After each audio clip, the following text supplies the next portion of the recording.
Awesome stories! Find a chair! Awesome stories! Find a chair, please!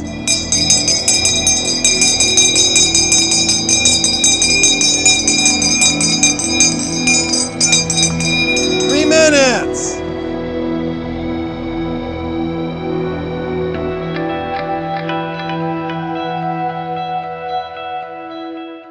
It's the year 1915 at the James Blair residence on Cedar Ravine Road in Placerville, California. It's the house built by James Blair I, where he and his wife Amanda Schooley Blair raised their family of 6 children. Amanda, now a widow, continues to live in the house with her daughter Alice. Her son Ernest and his family just arrived for a summer visit from Goldfield, Nevada, where they currently live. Oh, Ernest, I'm so relieved that you and Minnie and little Helen and Bud have arrived safely in that newfangled automobile of yours. Well, of course, Mother. There's no need to worry. Automobiles are the future after all. Mark my words, the gasoline engine is replacing the horse. Well, I agree, but they do come with perils, like Buddy's little misadventure. And just what did you hear about Buddy's mishap? Well, that little rascal came in and said, "Grandma, I have a secret, but I can't tell you. It's all about me falling out of the car right onto the road." He wasn't hurt, just a bit dusty. Think back to all the carriage accidents, runaway horses, broken wheels, and other mishaps that you've suffered in your lifetime. I'll take my gasoline buggy any day. Indeed, travel is changing. Why, when I was a girl, we depended on horses for everything, from pulling wagons and buggies to pulling barges along the Erie Canal. And now, railroads stretch clear across the country, and the completion of the Panama Canal has finally connected the Atlantic and Pacific Oceans. No more overland travel through the jungle. And now there are even flying machines. Mother, they're called airplanes. Oh, goodness. Anyway, I brought out this box of letters and mementos to share with you. These things go all the way back to my girlhood in New York. Say, how did your family end up coming to California in the first place?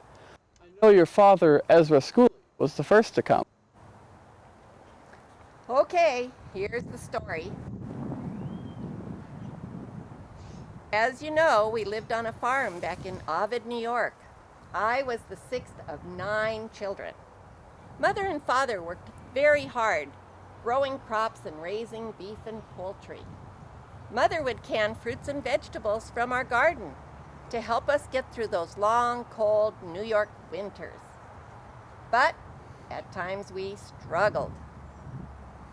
Then came the big news. Gold discovered in California. Well, sure enough, Father caught the gold fever. And in the spring of 1850, off he went to California along with thousands of others. Sadly, he died just short of the diggings. He died from what they called the disease of California. It was common among fortune seekers who drank contaminated water. Oh, poor Father. Well, perhaps during our stay we can make a trip over to Columbus Pioneer Cemetery and visit Grandfather Ezra's grave. Oh, I would enjoy that. So, Mother, once your father was gone, how did your mother, Nancy Schooley, manage to care for the family? Well, those were some hard times.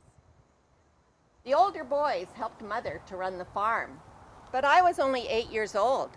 They sent me to live with our cousins, the Sewards, over in Auburn, New York. Didn't you tell me that William Seward was a New York senator at the time? Yes, that's right. And as a senator, Mr. Seward spent a lot of time in Washington, while Mrs. Seward preferred to stay home. Mrs. Seward schooled us in many things, including manners and hospitality. In their mansion, they entertained statesmen and influential people from all over the world. And their mansion was a station on the Underground Railroad. Why, it was possible to see Thurlow Weed and Susan B. Anthony at the dining table, while at the same time runaway slaves were hidden in the basement. Yes, I understand they were staunch abolitionists. So, what made you decide to leave such an interesting place? Well, in 1862, I turned 20 years old, and I saw no good prospects for a husband. Marriageable men were in short supply in New York back then. So many had gone west to mine the gold, and others had joined up with the Union Army to fight in the Civil War.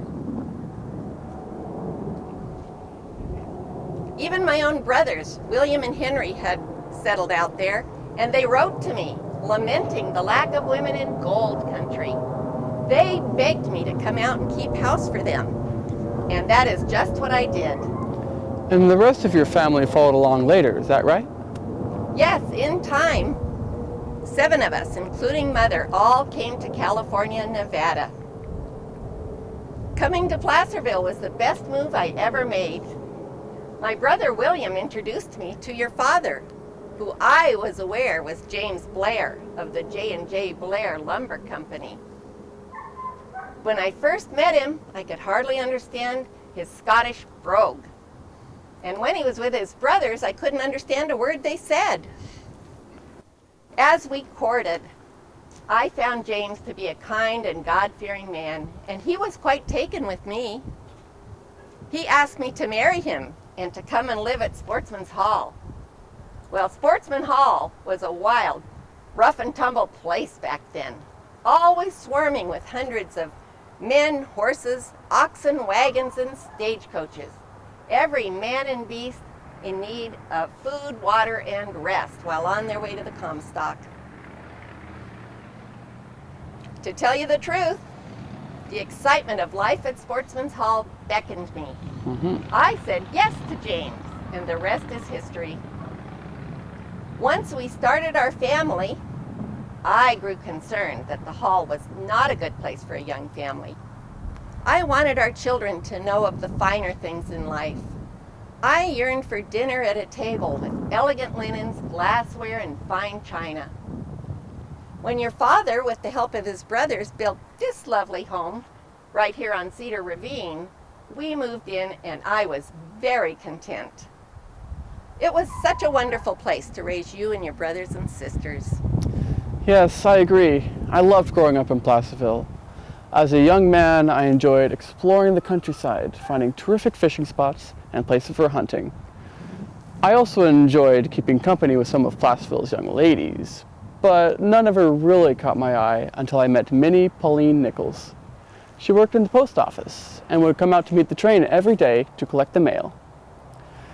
Now remember, Mother, at that time I was working as the express messenger for Wells Fargo, so I often took the passenger train into Placerville. As the train pulled in, I always looked out for Minnie, and she looked for me too. Soon we were close friends. I tried not to fall for her because I traveled so much for my job, covering California, Nevada, and Utah. So, when John S. Cook offered me a position as a cashier for his bank in Goldfield, I knew I would have the solid footing to pursue Minnie and ask for her hand in marriage. Her wedding was on December 26th, 1908, at 4:30 in the morning in the parlor of the Shelley Inch home where Minnie lived at the time. We chose the early morning hours so we could take the first train into San Francisco and begin our honeymoon. Well, you certainly married the right woman. Minnie's industrious and she has lovely manners and she's such a good mother. She certainly is. I want to show you these letters. These are from Fanny Seward. Fanny wrote to me after I wrote to Fanny after I arrived in California, and she wrote back. We corresponded for 3 years until, sadly, she passed away from tuberculosis. This letter is dated October 1865, just 6 months after Lincoln's assassination. You'll notice it has a black border. I see. Fanny's handwriting here. Some people forget that on the very same night that Lincoln was assassinated, a conspirator also attacked William Seward in his Washington, D.C. home. Oh, well, why is that? Well, by then, Seward was Lincoln's Secretary of State. That made him a target. The attacker came in, stabbed not only Mr. Seward, but two of his sons. And Fanny was there and saw the whole thing. Fortunately, the men recovered, but the ordeal was too much for poor Mrs. Seward. She passed away only months later. Ever since, I have proudly displayed portraits of William and Frances Seward in this house. And not only that, but you also named my sister Fanny Seward Blair, and you insisted that we name my son Seward James Blair. Although we've since named him Buddy, we know how much it means to you. Well, I think it's a noble name, and it reminds me of the cultured and sophisticated life I enjoyed with the Sewards. Stark contrast to life here in California. Oh my word, look here. Why, it's your caul. My caul? What in the world is my caul? Well, the caul is the lining of the sac that held you as a growing baby in my womb. It was covering your head when you were born and had to quickly be removed so that you could breathe. There's an old saying that says, a baby who's born with a caul will be intelligent and will never drown. That made it special to me, so I have kept it and tucked it away. Would you like to have it? Oh, Mother, why do you listen to these old wives' tales? Those superstitious Scottish biddies have been filling your head with nonsense. Please just do me a favor and get rid of it. No, I think I'll ask Minnie if she would like to keep it. Look here. This is needlework that the girls and I made. We spent many afternoons in the parlor, working on linens, lace collars, and crazy quilts. Your sister Molly would paint pictures of little flowers on the patches with her oil paints. So talented she was. Just think of the beautiful paintings hanging in our parlor. I especially love the one of the gypsy girl. Just nice. So tragic.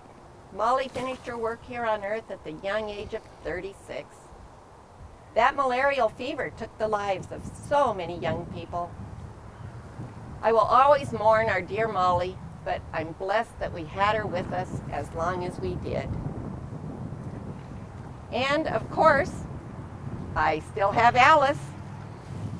Alice is 49 years old now and never had a suitor. I think her loud voice scares them away. Well, each of my children has a special place in my heart. Your sister Fanny has a heart of gold. She prepares meals and helps her husband, who's our deputy sheriff. She carries the meals to the prisoners in the jail down in the courthouse basement. And you, Ernest, I'm so proud of all that you've accomplished in the 7 years since you've married Minnie. It's turned out so well. I think that old wives' tale about you being exceptionally intelligent is right. Oh, Mother. And not only are you smart, but you inherited your father's skill with tools for building and woodworking. All of you boys have their own talents. Why, Roy has graduated from the University of California at Berkeley, and he now practices law in Sacramento. And James Jr., he dedicates himself to our family business right here in Placerville. Oh, yes. Minnie and I intend to call on him soon. I heard Erla really broke the bank on furnishing their home on Clay Street, so we cannot wait to see it. That's enough about my siblings, though. Let's talk about Father for just a minute. I'm truly indebted to him for teaching me so much about business and carpentry. His leadership in the church and the community are sterling examples of a life well lived. Yes, that is true. And one of your father's outstanding achievements was his effort to bring the railroad to Placerville. The railroad reached only as far as Shingle Springs. There were no rails further east. Your father, along with Mr. Morey and Mr. Mearson, formed a consortium, and they bought up property along the path of the proposed railroad. The property owners each sold their parcels for $1 and transferred title to the consortium. But there was one condition. The railroad must be completed by June 1st of 1888, or the land titles would revert back to the sellers. Well, they beat the deadline. The railroad reached Placerville by March 29th, 2 months ahead of schedule. Quite impressive. Your father's civic projects earned him much acclaim, although they took up a lot of time and energy on his part. And I contributed too, through my church work and through my duties in the Fallen Leaf chapter of the Order of Eastern Star. Your father and I enjoyed a good life, but we certainly faced our share of challenges. Yes, and I know you've suffered some terrible losses as well. I'll never get over the murders of my younger brother Samuel and my older sister Adeline. Samuel was killed some years before you were born, so you may not know the details of his demise. No, I don't think I know what happened. Pray tell, how did he pass? Well, Samuel took a job cutting a field of grain for John B. Smith over in Nevada. Well, that man Smith was a drinker. Some farmhands stole Smith's whiskey bottle and they told him that Samuel took it. Smith went and confronted Samuel, who of course denied it. Well, Smith thought Samuel was lying. He went back to his house and got his gun and shot poor Samuel.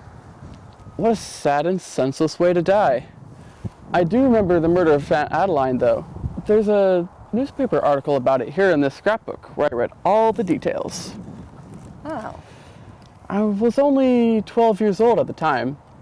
Her death was horrible. I remember her living as a widow near Colville. After her husband, Clark Eggleston, died, she continued to live alone on their ranch. Now, the newspapers say that she was found lying on the floor with her head bashed in and a milk bucket covering it. I know you still agonize over it, Mother. I'm afraid I do. The worst part was that out of several suspects who were arrested and questioned, all were released and no one ever went to trial. Now, I'm convinced it was that land-grabbing Thomas Rickey who did it. He tried for years to buy her land for the water rights, just as he had bought out so many others. She wouldn't sell to him. Yes, I remember all the talk, and especially his nickname, Tricky Ricky. Now, Mother, I know you're still suffering over the loss of your sister, but I'm thinking I've worn you out going over all of these old memories. I think you need a rest. I know I do. I'd like to ask a big favor of you, though. Do you think I could escape for a few days to go fishing with my HFD club like old times? Do you think I might leave Minnie and the children here with you while we go up in the high country? I promise to bring you back some golden trout. Well, that would be lovely. And no, I don't mind at all. By the way, Ernest, you've never told me what HFD stands for. Oh, I'm not sure you want to know. Hell, fire, and damnation. Oh, Ernest.